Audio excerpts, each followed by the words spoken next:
magtamad-tamaran tayo. Dapat, pag nagtrabaho ka, binabayaran ka lang. Dapat wala kang ginagawa.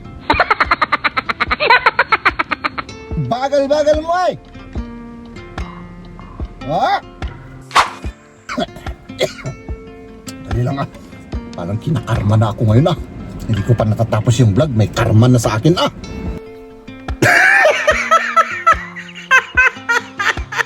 Advice number 2. Patungkol naman ito sa pera. Oo, ay yung mga kagaya kong supot na para hindi kayo maghiwalay at talagang tumagal yung relasyon natin, mga kaibigan. Haps! Ay naka, mga kaibigan, sandali lang ha. Bago ko ibigay yung talagang the ultimate advice, no? Kasi mag-advise ako ngayon. Ilagay ko muna to para hindi ako mamulta sa ano sa kabablog at okay ba yan? Kabablog at magmamaneho kasi kapag hinahawakan ko yung ano, yung cellphone mamulta tayo mga kaibigan. Pag nasa kamay ko yung cellphone, kaya medyo ayusin ko muna to, ano? Tapos tignan natin kung pwede ba? Pwede. Oo, kasi talagang ito na talaga mga kaibigan, yung talagang the ultimate advice na manggagaling po sa akin. Ito po'y galing sa aking puso mga kaibigan, no? Pero bago tayo mag-ultimate advice, sandali lang ha. Huwag niyang pansinin yung kuko ko na madumi. No? I-set up muna natin para talagang talagang dire-diretso na tayo sa ating sa ating usapan ngayon. Ano? Di ba? So ayan mga kaibigan. So umpisa na natin 'to. At yan, katatapos yung trabaho natin, no? At ako ay pauwi na mga kaibigan, no? Hey! Ang ingay mo! Ma-copyright ako rito eh. So ayan mga kaibigan, let's do this, ano? Medyo i-ano muna natin yung kasi kumain ako kanina dito ng amoy puwet na pagkain. At amoy puwet na dito sa sa sasakyan, So ayan mga kaibigan, eto na. Dali lang. Hap! Bilisan mo naman! Goodness! Ang bagal-bagal mo ay! Ah! Ayan mga kaibigan, no? Para para hindi ako puros kalokohan lang ang aking ginagawa sa ating channel. Ako naman ay talagang mag-a-advise. Oo. Advisean ko kayo kung talagang para may matutunan kayo sa akin. Oo. At ito lang ay yung talagang galing sa aking puso at galing sa aking experience dito sa Germany, Hindi lang naman dito sa Germany. Yun ay life experience ba? Ay! Padaanin mo naman ako. Life experience mga kaibigan. So, hindi na natin paligoy-ligoyin to. Advice number 1 mga kaibigan. Ito ay patungkol sa trabaho. Oo. Patungkol sa trabaho mga kaibigan. Kapag may napasukan kayong trabaho at kayo ay talagang kumbaga kontento, maganda yung trato sa inyo, talagang binibigay yung mga kailangan nyo, wala silang pagkukulang sa inyo, ang masasabi ko lang dyan mga kaibigan ay magtamad-tamaran tayo. Oo, huwag kayong tatamad-tamad tayo sa trabaho, hindi natin ayusin yung ating trabaho. Oo. Tapos sabi nila dapat daw kailangan mabilis at malinis yung trabaho. Huwag kayong maniwala sa mga ganun.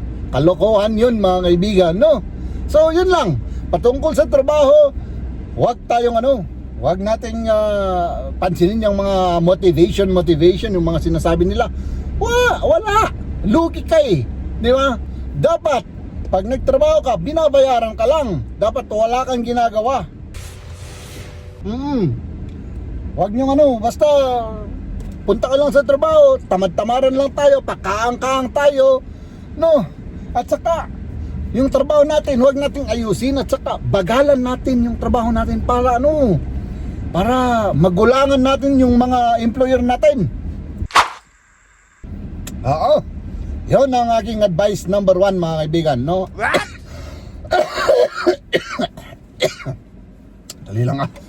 Parang kinakarma na ako ngayon Hindi ko pa natatapos yung vlog, may karma na sa akin My goodness. So ayan. Tapos mga kaibigan,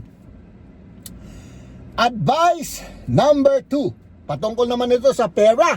Oo, mga kaibigan, kung sumahod kayo sa trabaho or may pera kayo, gastahin nyo kaagad lahat. Oo, lahat.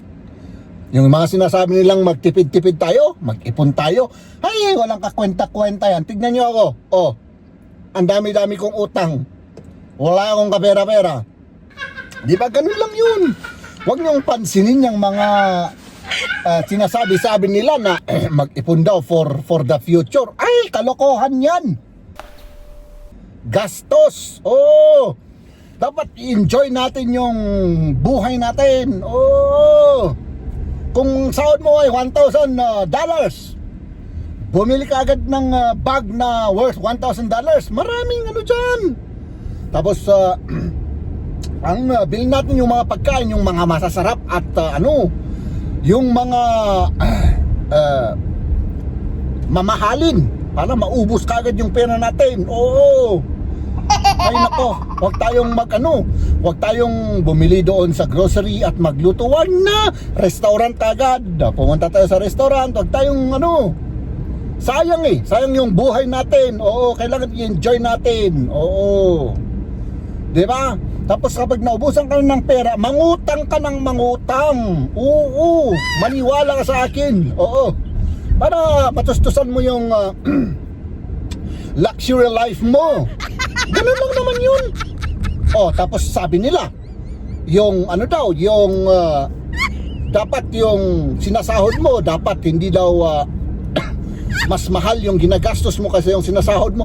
Ay nako, kalokohan yan. Meron ng utang, di ba? Merong credit card. Punta ka sa bangko. Ganun lang naman yun. Gastos lang tayo ng gastos. Di ba? Para yun nga, ma-enjoy natin yung buhay natin. Di ba? Yung advice number 3 naman, ito naman ay patungkol naman sa love life. Love life, mga kaibigan. Ganito yan. Ang dalawang taong nagsasama, ay yung mga kagaya kong supot na single dyan. Hindi ako single yung mga kagaya ko lang na support. Wag kayong dyan, wag ka exempted kayo rito. Ito lang po ay yung may love life na. Ang mga tao, mga kaibigan, ay habang tumatagal ang relasyon, hindi mo maiiwasan na yung mga tao ay para bang medyo hindi naman sa nagsasawa, pero parang naboboring na sa isa't isa. Ganun na lang ang natin. Naboboring sa isa't isa. So, pupwedeng kapag naboboring yung mga tao sa isa't isa, mga kaibigan, pupwedeng yun ang cause ng hiwalayan. Para hindi kayo maghiwalay at talagang tumagal yung relasyon natin, mga kaibigan, hindi lang naman sa naboboring yung madalas na pag-aaway, di ba? Ganon yung mga cause ng ang advice ko lang, sa mga iba't ibang rason, mas lalaan natin. Kapag naboboring sa'yo yung partner mo o yung misis mo or yung mister mo, kung saan siya naaasar at kung saan siya, kumbaga, kung saan yung mga hindi niya gustong mga bagay, yun ang mas lalaan natin, mas lalong gawin natin. Diba? Halimbawa, kung ikaw ay isang lasinggero, support ka na nga, lasinggero ka pa, maglasing ka ng maglasing, lalong-lalo kang maglasing. Wag ka nang wag kang magbagong buhay. Grabe, kinakarma na talaga ako Hindi ko pa tapos yung vlog, nakakarma na ako, my goodness. So yun ang gawin mo. Maglasing ka ng maglasing. Yung sahod mo, wag mong ibigay sa misis mo, maglasing ka, barkada, ganon. Para mas lalong mag-away kayo. Para mas lalong maboring sa'yo. Oh. Kapag naman yung partner mo naboboring sa'yo, oh, ang gawin mo, wala kang gagawin. Mag-ano ka lang mga kaibigan. Basta't maglaro ka lang ng computer, nakatambay ka lang. Wag kang ano, wag mong ilabas siya, wag mong i-date siya. Basta't ano lang, relax ka lang sa bahay. Pag sabihin niya ay love, gusto kong mag-ano tayo, kahit papano, kahit minsan-minsan lang naman. Kasi 10 years na tayong hindi kumakain sa labas. Saka titipid. Sabihin mo, ay sayang yung pera, wag na. Anong date 10 years? Gawin na nating habang buhay, wala nang date, ganun. Oo. Tapos kapag sinabi niya, sige, sayang lang yung pera, sige, hindi na date. Basta ano lang, magsama lang tayo at mag-ano tayo. Maglakad-lakad lang tayo dyan para man lang mag-spend time together tayo. Pag yun ang ginawa niya, ay wala, masakit yung yung titik ko. Katutuli ko lang, nagpatuli ako kanina. Sabihin mo, oo, ganon, di ba? So, basta't lalaan natin kung ano man yung hindi gusto ng ating partner sa atin. Basta't talagang i-ano natin, kumbaga sa English ay nakalimutan ko yung English. Bakit kasi pa English yung sinabi ko?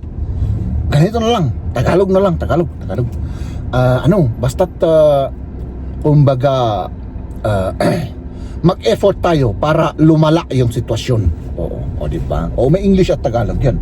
So, ayun mga kaibigan, yun lang ang may advice ko for today. At kung gusto nyong makarinig pa ng mga advice, mag-comment kayo mga kaibigan. Advicean ko kayo. Oo. At saka before I go, mga kaibigan, huwag kayong maniwala sa aking mga sinasabi, ha? Ang gawin ninyo, lahat ng sinabi ko, gawin niyo yung kabaliktaran. Yun ang advice ko sa inyo. Diba? Magandang araw.